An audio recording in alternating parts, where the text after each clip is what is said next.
my name's Miriam, my pronouns are she, her, and I grew up in Dundee. And my LGBT hero is my best friend. So we met in a church context. We both grew up Christian, and we were both at university in a very small town, and the Christian circles that we found there were very conservative spaces and non-affirming spaces.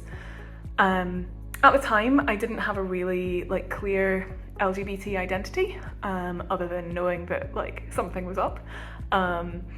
And I'd grown up in an affirming religious space and as part of an LGBT family, but my social circles at school were kind of like the Christian spaces at university, much more conservative than my home life.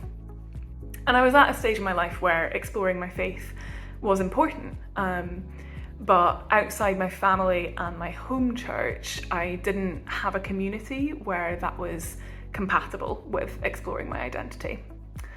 So yeah, we met at a church event and we immediately made friends. And by the end of our first evening at the pub, we were deep into talking about how important LGBT inclusion was to both of us and how much we wanted a space where we could feel comfortable in our faith and our worldview together. And I didn't have the words for my sexuality then. It wasn't really something that they talked about openly either. But we talked a lot about how important it was that we were part of an affirming space, an inclusive space.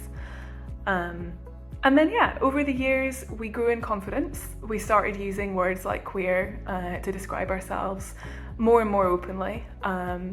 Them first, me a year or so later.